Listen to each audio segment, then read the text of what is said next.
They don't like you. Hello, welcome. I'm Trina, and I am Jason. he is. And this is Life Divergent. In today's episode, we'll be discussing AuDHD. Is it real? And you know what? Yes, it is. Thank you so much for coming, guys. That's all we were doing. See you next time. Okay.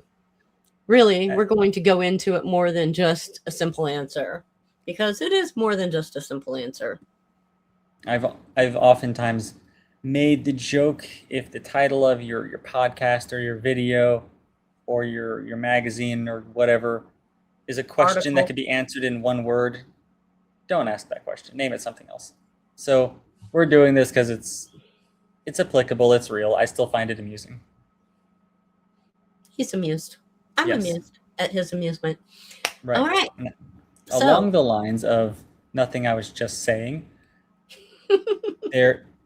this is not, I say this every time, I should probably just like get out a few sentences that are the same. Just We're disclosure. not doctors. We're not lawyers. Yes, I know, but it's that easy, and it should just be that easy. I could have it written out so I could just read it off every time. We could even paste it in our little notes so I don't have to look anywhere else. But instead, what we have here is, don't take this as diagnostic advice. We're not experts or professionals.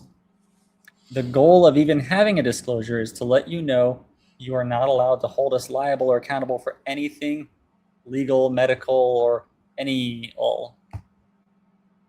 Any all? Yes, just nothing. Don't be diabolical. Anything about this video in any context, in any situation, in any circumstance, is not to be held responsible. We are not to be held responsible for anything negative. If positive things come because of this, absolutely credit us. But the negative, nah, just nothing to do with us. That's on you. Superheroes? No, kidding. Yeah. But and so much of this is based on our real life experience. So when we're imparting, we're not imparting wisdom per se, so much as our own life experience. Yeah. So there's that. Sure. All right. Do you have a friend? I have a number of friends that's greater than 0. Do you want to share a friend today? Today I have a crushed water bottle with me. That's all that I happen to have on hand. You know, it may be crushed on the outside, but it's still it's crushed on the inside too. Trust me. Yeah, there's a little bit of water left in it, so it's still worth something. I feel really bad for you and your friend. All right. I have an egg. And inside that egg is a peep. That's a big peep. It is. It's a little chick, and it was the special one. Speaking of peeps. It smells good. Peeps. Yeah. When I worked at the chemistry lab, we had a machine called the lyophilizer. The lyophilizer? Lyophilizer. That's what I said. You would take these vials of, you'd take a liquid that had stuff dissolved in it, and then you'd freeze it, and then you'd take these little vials of that frozen liquid stuff, science terms, you'd put it in this lyophilizer. Are you sure you worked there? This was like 20 years ago almost. So it had like vacuum pressure, so it'd pull all the air out of these glass jars, and the idea was it would take the ice or the solid liquid and it would remove that, but still leave the stuff, the powder you put in it in the first place. Now, because we knew it was like you take these like 8-inch long jars and stick it in this lyophilizer, we wondered what else could you put in there under a vacuum and what would happen to it. So someone had the idea to put a peep in one of them. Not this kind of peep, but an actual candy peep. It's an actual candy peep. And what color? Yellow. Okay. And it's a vacuum, so it pulled all the air out of it. But because a peep is like more kind of like a solid thing, it kind of expanded like a ball, and then the air did come out of it, and then it like went back to its normal size. Oh, it's fun. It was. And then when we like turned the thing and it let the air back in, it just absolutely crushed this peep. Oh, wow, because all the air was outside. And there's no air pressure on the inside. Nice. And because just like it took a moment for the air to leave because it was solid, it would have taken a moment for the air to get inside. And because of that, it just flattened it. And it's just this hard, thin peep. So That's that was fun. Stuff that taxpayer dollars go toward. At least you guys know you're getting your money's worth. That was fun. Totally worth it. No doubt. So now we know what happens to a peep. Now, like real legit labs. I mean, this was a real legit lab, but scientists take stuff seriously. Every now and then, you'll get some people who are young, still in college. You know, young research technicians or lab assistants. I mean, it's like a lab frat house kind of life. A lab frat house. Let's just move on. Anyway, we again are talking about AuDHD today. All right. So, AuDHD is when autism and ADHD share the same mind. Basically, it's when one person has both. Okay, cool. Yeah. And it is a real thing. Yeah, it is a real thing. It's not a clinical diagnosis, but it's a term that's used to describe having meeting criteria for both. And there is a significant number of people. Number is singular. There is a significant number of people who have autism who also meet the criteria for ADHD. Yes. There's more than that. No, she's lying to you. Can confirm. Let me validate you. No, it's like you said that it's not a clinical term. That's correct. Now, that doesn't mean that your experience is now invalid because it's not an official clinical term. I think of it as a third thing, because autism is one way, ADHD is another, and some of the signs or symptoms are in contradiction. But you can, and many people do have both. And so it feels like its own thing. It's a distinct profile. And even so, like I said, even though it's not a clinical term, how you feel about it matters. So you are validated by me, which I'm sure has major significance to you. Anyway. So a lot of people, huh? Yeah. All right. So interesting thing, at least to me, about this is that until 2013, clinicians were prohibited from diagnosing both at once. They weren't allowed to say that you had autism as well as ADHD. However, when the DSM-5 came out in 2013, as I said, they decided that they would lift that ban so that you could formally recognize the coexistence of both. Yes. That seems to be my only contribution. Thank you again for that. All right, so it's still not fully understood.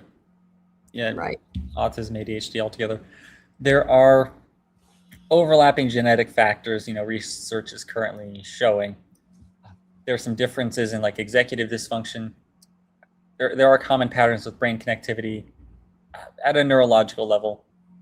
So all that really says is we know that it's there and somehow connected genetically, but there's just so much about it. It's so nuancy. So nuancy is not really a word.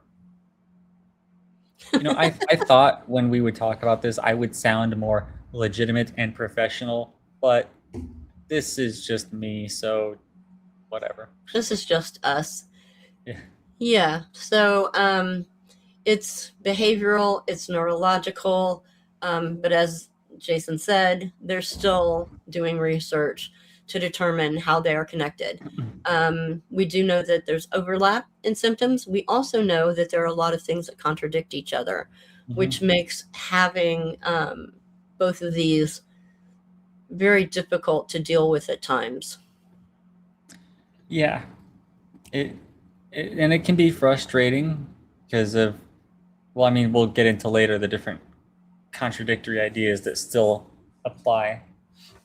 This isn't something that you can catch. You know, you're just born a certain way, and it's a struggle. Yeah, But so we're here to help. I'm sorry.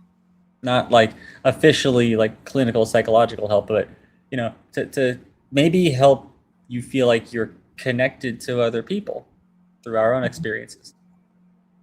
Right. Um, Anyway, I think it's important to have, if you have both, to get both diagnoses because, there are things that happen, as we mentioned, that you might not understand if you have one thing, yet you're feeling a different way than what it says that you should feel, um, or what is, a criterion. So there are conflicting drives in having both of them. So autism may be someone who has autism may crave routine and predictability, whereas someone who has ADHD craves novelty and stimulation. So there's like this tug of war going on inside. All right. Um, Masking can be compounded. So if you mask as an ADHD person, um, you also have masking symptoms that are related to being autistic that may contradict, or well, it's just compounded. Huh? masking is trying to connect. I was going to say by masking, but taking a certain. Why are words failing me? If someone is a certain Trying, way and you're interacting with them, trying you're to kind fit of in. setting a standard and you want to match that because you think that, okay, well, this person is interacting with me and with society a certain way, and so that's an acceptable way to interact with society. And so there's a certain social structure that you're trying to mold around, and Emulate. thank you for explaining what mold around means. You're welcome. And that is hard to do if you have ADHD because on the one hand, like I said, you're trying to, God, people don't know what mold around means. So let me try to find, people try to emulate this social structure, and ADHD, it's like structure can be kind of a struggle. So because you have your own impulsiveness, and the two can be in contradiction. So it's exhausting trying to do two things at once, trying to conform but getting drawn away from conformity just because of your own ness.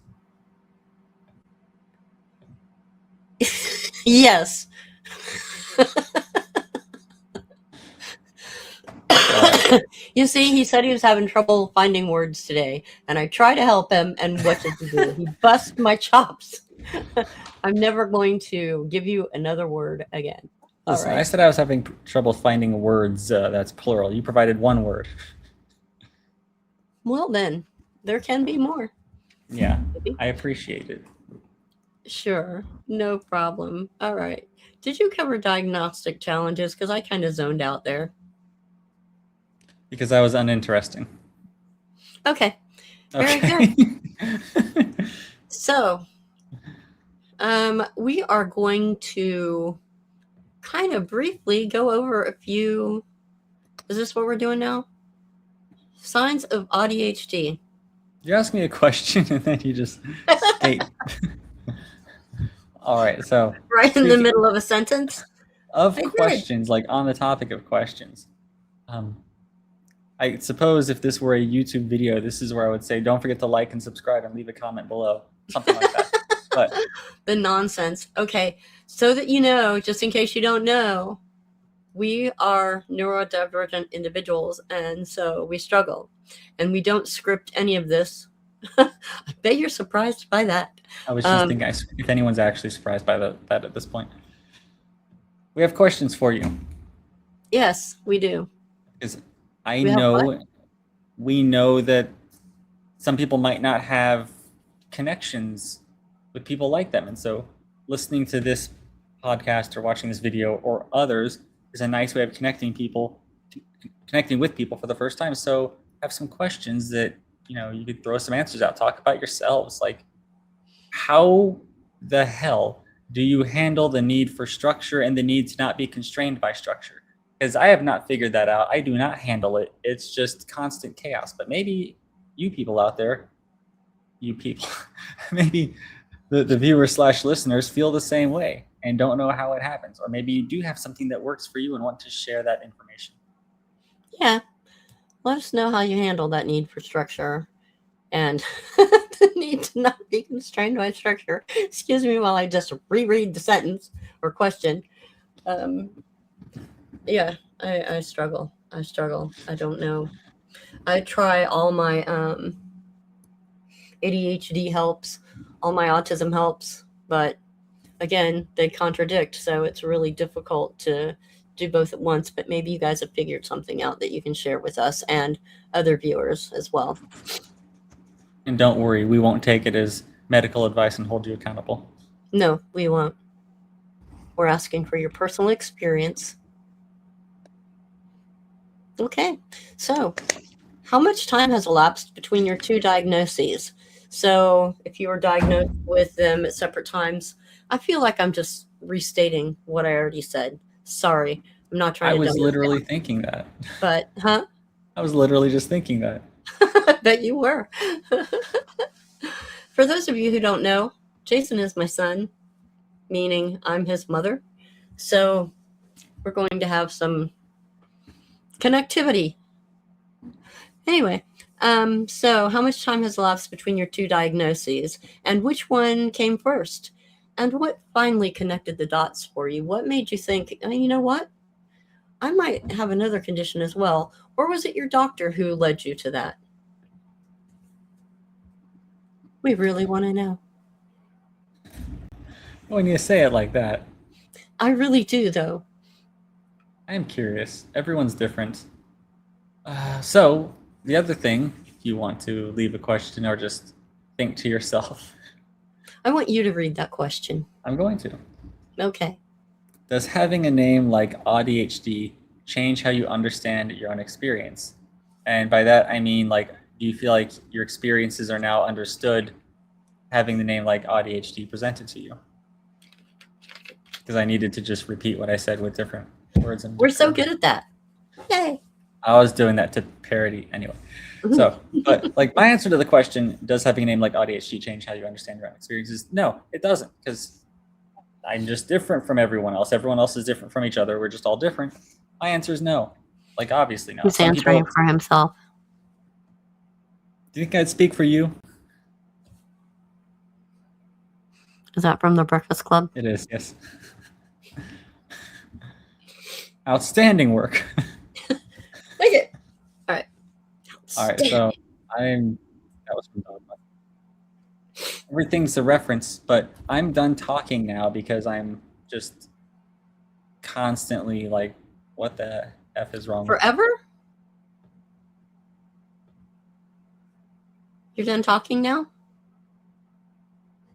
Hello?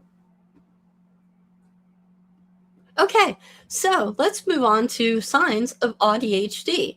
Now, this isn't necessarily a completely, what am I trying to say, Jason? Not inclusive, all inclusive?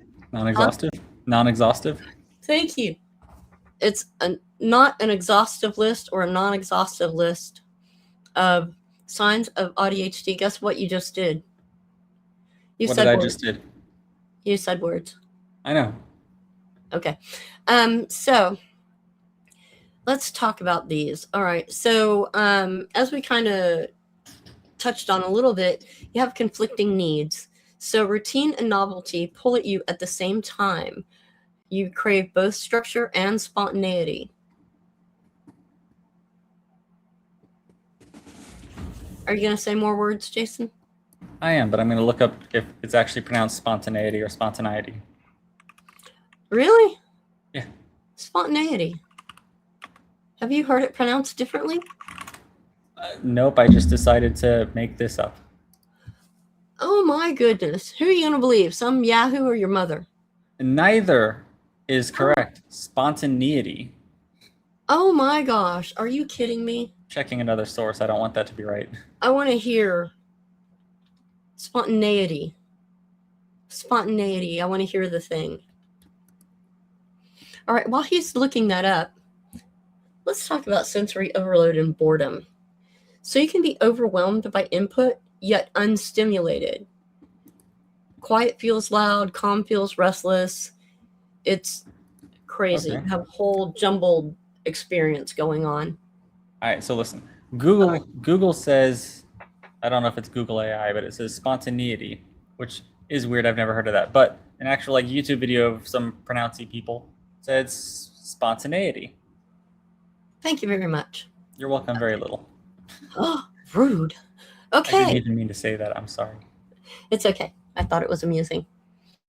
Okay. So, did you want to say anything now that you looked up spontaneity?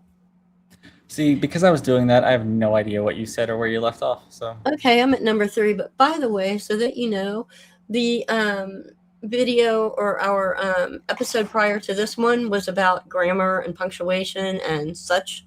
And so we're still kind of in that mode. I mean, we're in that mode all the time. So it's only natural that Jason would look that up. that So has I'm not nothing offended. I'm to do. appreciative because There's if I've been nothing to do saying with that episode. Like you said, we're just like this, and that wasn't to like you said something that contradicted what I knew, and I was curious. Like if I thought you were wrong, I wouldn't have looked it up because I mean I'm right. So if I just were so self-defeatist and didn't think I was worth anything, I would have just believed you. Of course, I know what I know, I believe what I know, but I also trust and respect you. So let me just figure out what the actual answer is. good show, mate. Good show. The only other option, which I am not, is I wanted to rub in your face that you're wrong, so I looked for evidence. It's not at all who I am, but you know, if I look up stuff, it's not. Don't be offended. It's not to you. rub it in my face. No, not at all. No, we're just like that. Yeah. Okay. People get annoyed by that, primarily because you know we're usually right, and so they have to deal with that. Oh, don't listen to him. All right. Number 3, Jason. Hyper focus. For those who see us, look, I have a certain look on my face when I'm being snarky and like being a troll. So if you can see me, you know. At this point, you know. Anyway, so You know. what You can we know? work on next? Time blindness. So, you know how you can spend forever doing something because you get so hyper fixated on the thing? At the same time, you're the type of person that you don't want to be late for things and you don't want to be or under prepared. And those can be in contradiction when you get in the zone, but being in that zone is going to make you late for a thing. It's like, well, I don't want to stop this. I can't stop this. But as the time, like, I have to, like, you try to finish this as fast as possible so you can be ready for this. Like, even if it's okay to take a break from this, it's like, no, I need to work twice as fast, 3 times as fast. I need to hurry. Like, you keep checking the clock while you're working on this thing. Like, can I get this done? Like, prep this email or whatever it is in my instance. And there's some sort of anxiety tied to that. Clock thing I'm doing. Yeah. Okay. What's next? I love how we're so supportive of each other today. All right, so patchy executive function. I don't know. I don't like reading off slides. So that's a thing, which is like I was saying before. You have the hyperfixations or the what's the other version? Specialized interest. And so you have these big tasks that you spend time on and they get done. And it's important and that's like exciting.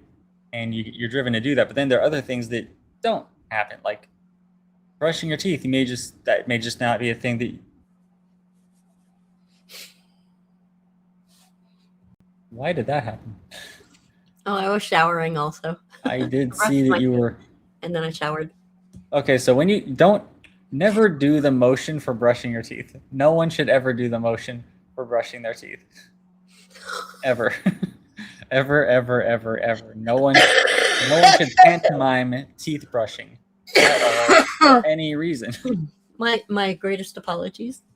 And if you don't understand, do it by looking in a mirror while you're doing it. and then ask yourself, what else does it look like I'm doing when I'm doing this? Okay. That sucks. All right. Which one were you on? I was one of these. Hard things easy, easy things hard. Yeah, that's what I was trying to say. Right. Okay. So, what about some of those other things there?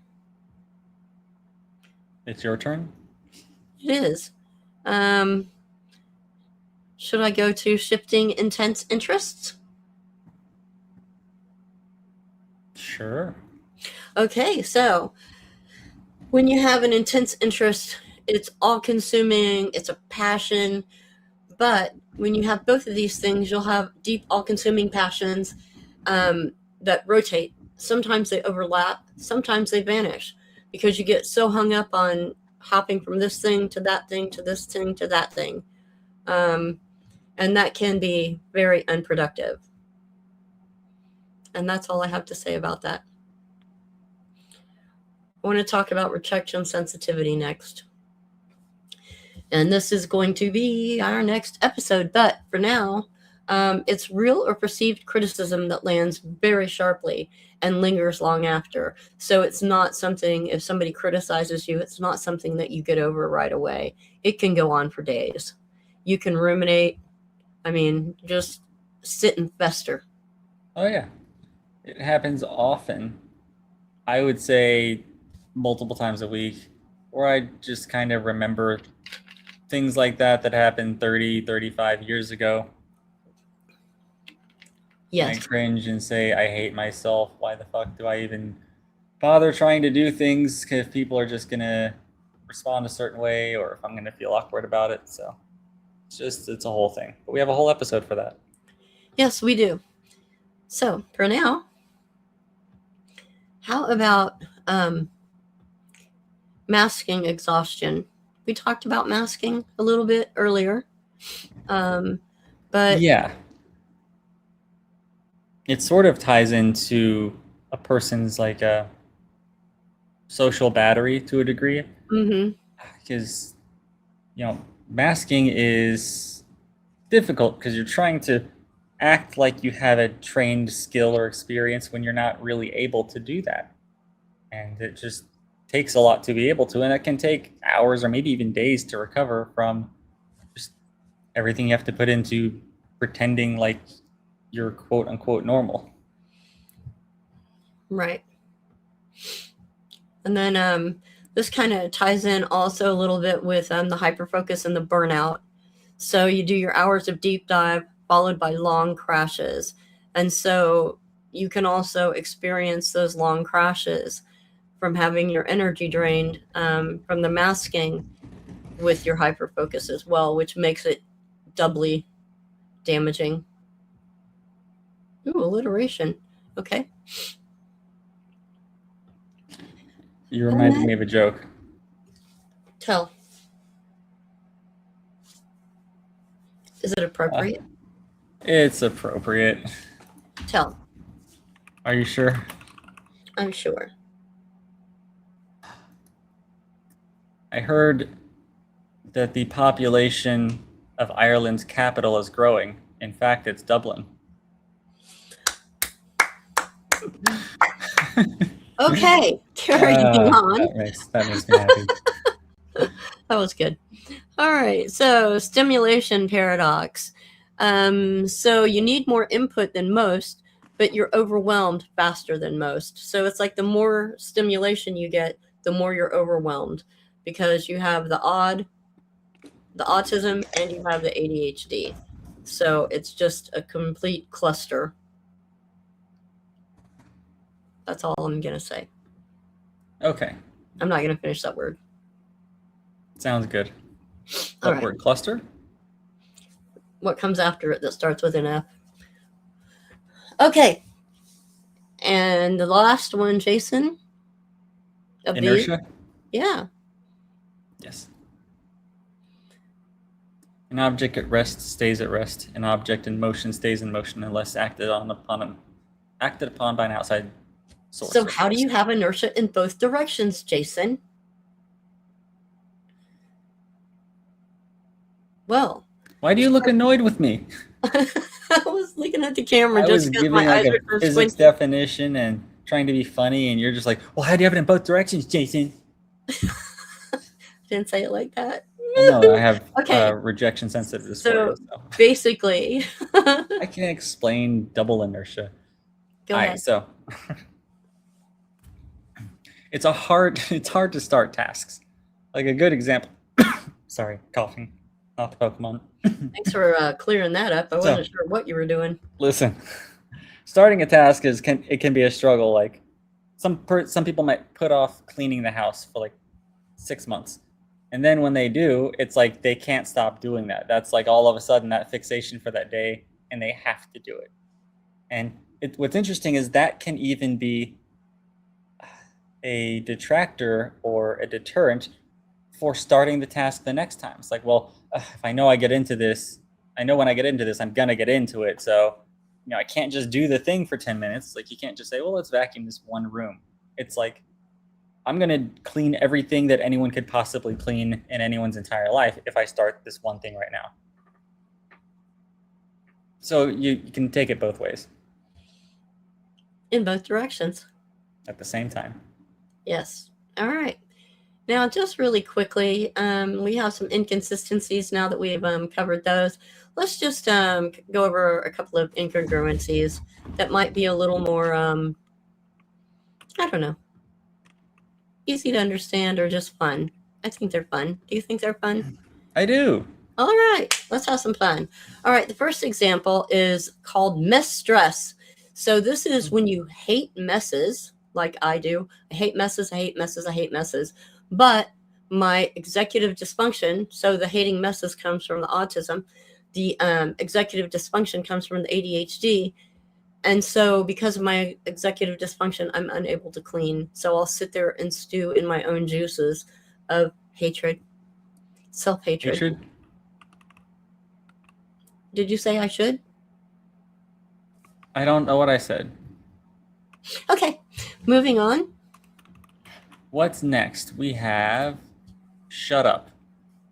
Why is that what that's called? Anyway, so you know how sometimes you feel awkward talking to someone, Like but right you're now? not able to stop talking? Like right now? Me or you? Me. Okay. Why do you feel awkward? You've been talking to me for 40 years, 40.75 years. What are you doing? It's not awkward talking to you. I'm looking at the camera. I'm talking to them. Them aren't here right now. They are in my heart. Okay. Okay. Are you done with shut up? Yeah, that was pretty much it. Okay. Let me move on to Chatty Cathy. So, this is struggling to carry on a conversation that you care nothing about. Small talk. Even because you can't comfortably end it.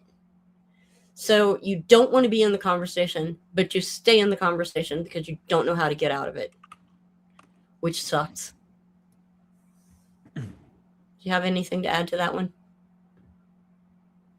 No, I get it. People are talking and you don't know what to say, but you're trying anyway. Because you can't just say, I'm finished with this conversation now, I am leaving. Well, you can, but But you know that's not socially acceptable, even though that's what you want to do. so you're going to mask and continue Yes. to talk, right? All right, so we have messy stress. Why is it called that? It's funny because I do this.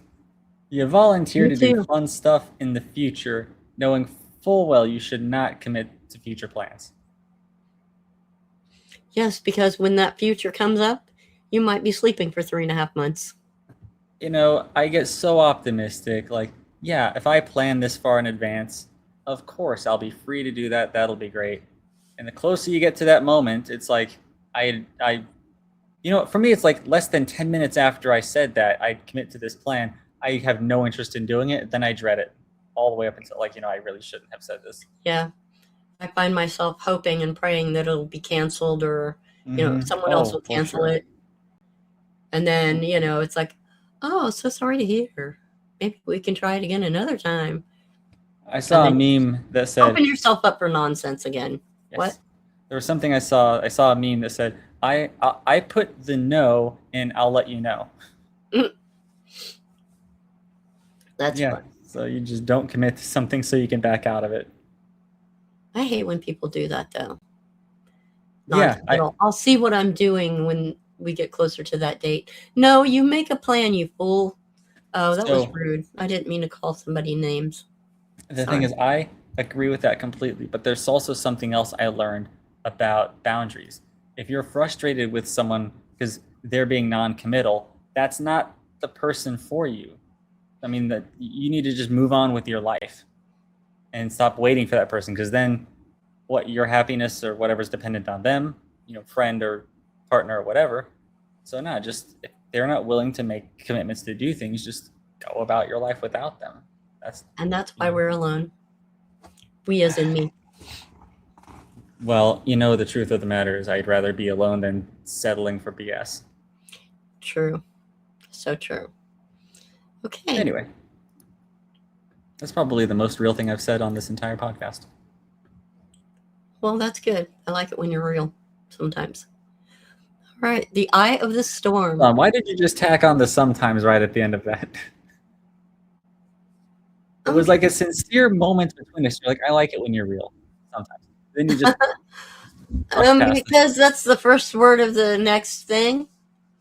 Oh, no, it isn't.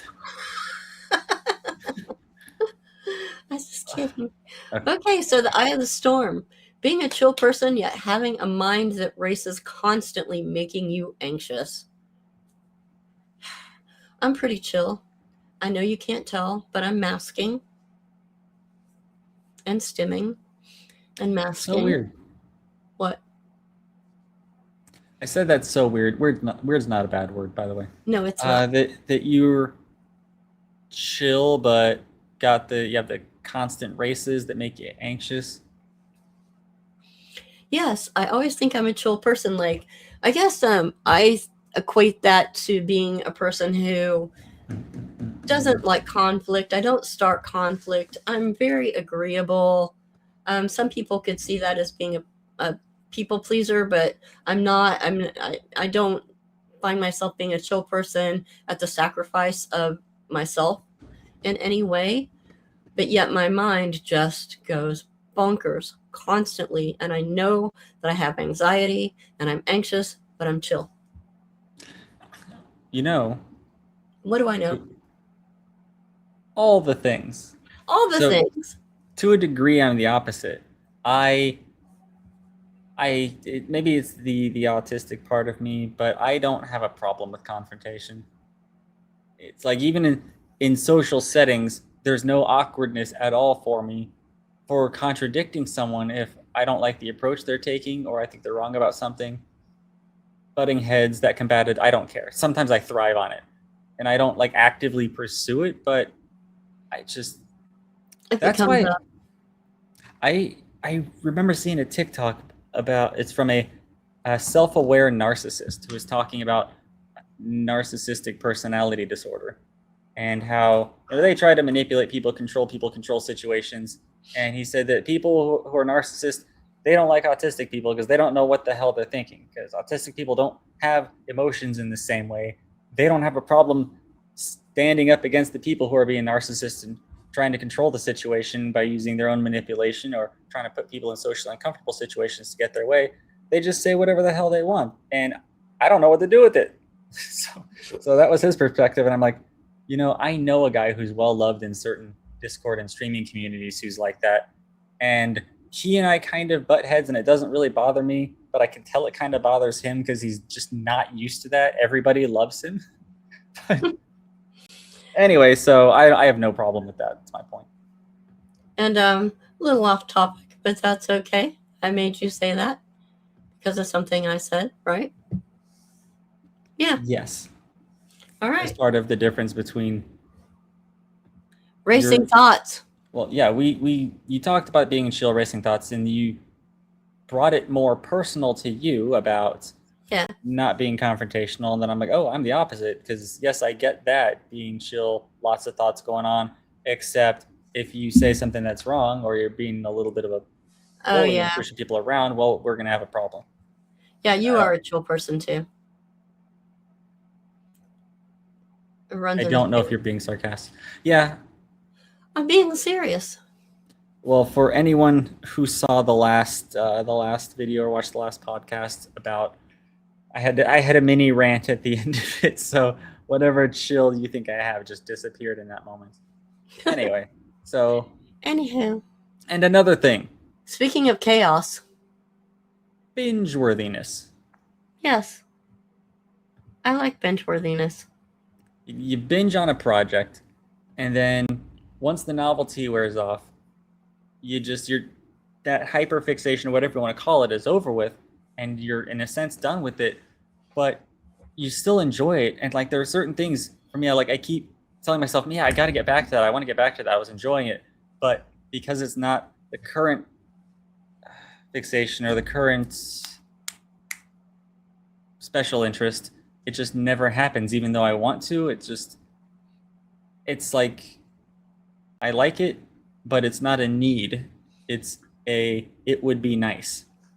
And that Yes, sucks because I never get to it would I don't get to the it would be nices because I have the this needs to happen right now.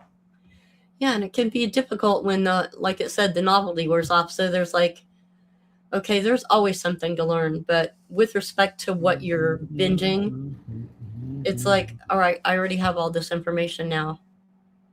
Okay, I still like it, but I'm done because I have nothing left to learn. Kind of, sort of, in your head. Not your head, my head.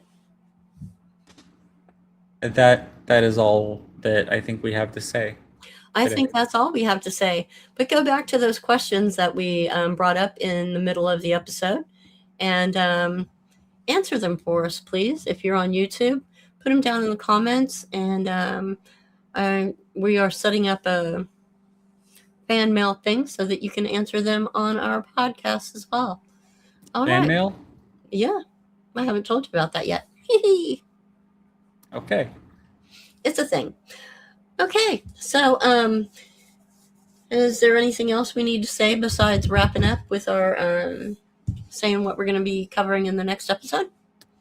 I think it's nice being a co-creator and finding out about aspects of the future direction of what we're doing at the same time as the viewers.